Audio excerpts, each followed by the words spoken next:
La composition des magmas primaires mantéliques est relativement homogène. Pourtant, on observe une grande diversité de roches volcaniques à la surface du globe. Comment expliquer cette différence?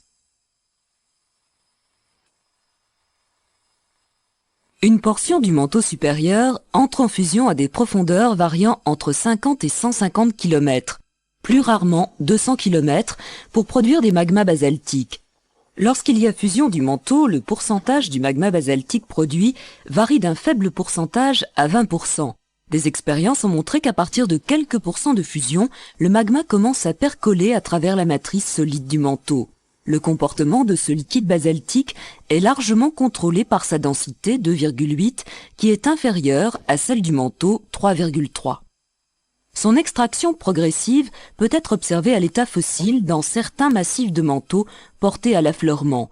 La roche mantélique, péridotite sombre, est d'abord imprégnée de taches claires qui représentent des gouttes de magma figées sur place en gabbro, roche équivalente du basalte en profondeur. Les gouttes de magma se connectent ensuite en filons ascendants qui drainent le liquide. La surpression du magma plus léger cherchant à monter exerce une poussée d'Archimède qui peut provoquer une fracturation hydraulique de la péridotite environnante. L'enveloppe des secousses sismiques engendrées par la fracturation liée au déplacement du liquide permet de reconstituer précisément les zones d'extraction et de transfert de magma. Lorsque le magma atteint la croûte continentale ou océanique, sa migration vers la surface est freinée car le contraste de densité magma-roche environnante diminue. C'est généralement à ce stade que le magma est temporairement stocké dans un ou plusieurs réservoirs à divers niveaux de la croûte, sauf si la fracturation de la croûte lui permet d'atteindre la surface sans transit. Ces réservoirs sont qualifiés par les géologues de chambres magmatiques. Les formes, les dimensions, l'état physique, l'origine de ces chambres sont encore largement débattus par les spécialistes. On a pu récemment visualiser la géométrie par tomographie sismique sous une dorsale rapide, la dorsale Est-Pacifique. Cette image sismique de la chambre indique que le remplissage de magma est en fait une bouillie de cristaux surmontée d'une lentille de liquide. C'est la vision la plus fidèle que l'on ait actuellement d'une chambre magmatique. À cela s'ajoutent des simulations de laboratoire et l'étude des massifs magmatiques représentant des réservoirs fossiles qui permettent désormais de se faire une idée du fonctionnement d'une chambre magmatique, bien que l'observation directe soit impossible. Lorsqu'un magma basaltique de haute température, au moins 1200 degrés, séjourne dans une chambre dont les parois sont plus froides, il perd progressivement de la chaleur et commence donc à cristalliser. Cependant, cette cristallisation ne se fait pas en bloc à une température donnée, mais s'échelonne sur une gamme de températures, car un magma est un bain silicaté fondu complexe et non une phase pure de composition fixe. Le principe et les conséquences de cette cristallisation sont connus par l'expérience. Ainsi, il est possible de suivre le comportement de deux éléments, le silicium et le magnésium. Si l'on fait refroidir un magma initial basaltique, le premier assemblage de minéraux à cristalliser est dominé par l'olivine qui contient moins de silicium et plus de magnésium que le magma de départ. Si l'olivine cristallisée est soustraite du liquide, le magma restant, qualifié de magma ou liquide résiduel, est enrichi en silicium et appauvri en magnésium par rapport au magma initial. À partir de ce magma résiduel, d'autres minéraux cristallisent lorsque la température décroît, ce qui fait évoluer la composition chimique du magma par soustraction des cristaux. On définit ainsi un processus de cristallisation fractionnée, la succession des minéraux observés dépendant de plusieurs paramètres physiques.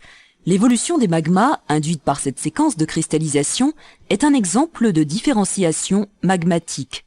En général, cette différenciation se traduit par un enrichissement progressif du magma en silicium, potassium, sodium et son appauvrissement en magnésium, calcium, parfois fer, pour citer quelques exemples. À tout stade d'évolution de la différenciation, une fraction de magma peut être prélevée lors d'une éruption par exemple et achever sa cristallisation en surface, donnant une roche volcanique plus ou moins différenciée. Ainsi, un magma peu différencié donnera une roche basique, c'est-à-dire pauvre en silice, par exemple la basalte, tandis qu'un magma différencié donnera une roche enrichie en silice, par exemple une rhyolite.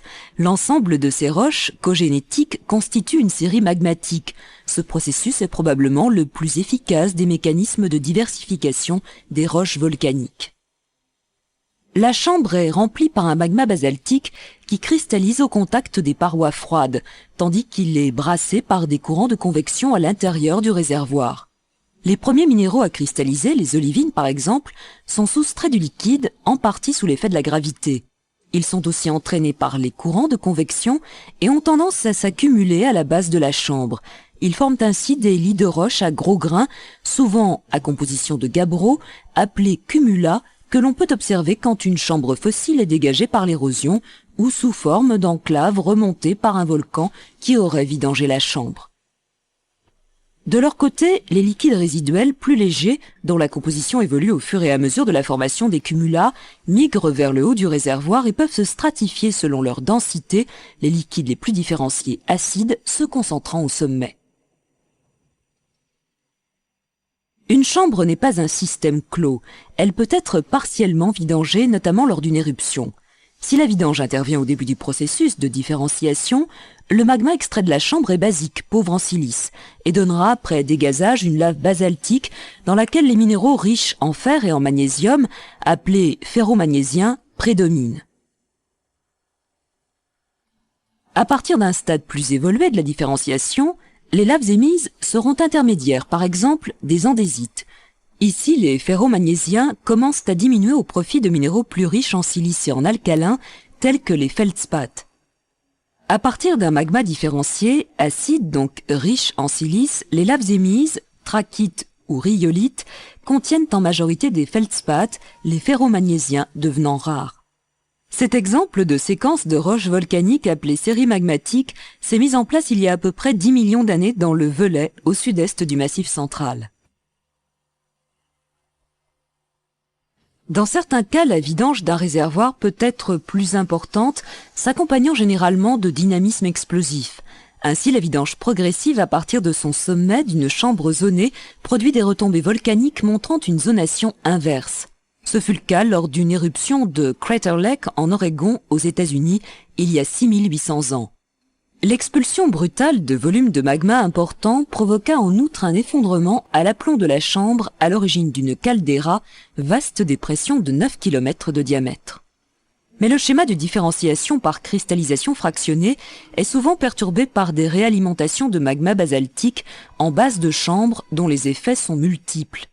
Des mélanges basiques acides en résultent, à l'origine de magma hybrides si l'homogénéisation est bonne, ou de figures de mélange visibles à l'échelle de la roche si l'homogénéisation est imparfaite.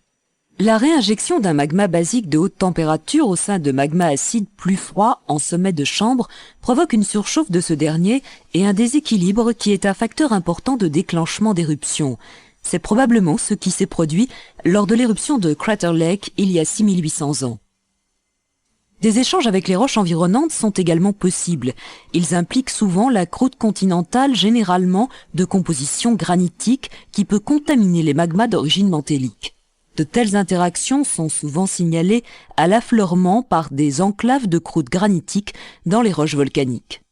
Une chambre magmatique est donc un système complexe où des chaînes de cristallisation se mettent en place, où des cristaux se séparent des liquides les faisant changer de composition. Un système ouvert sur l'extérieur permettant réalimentation, vidange et échange.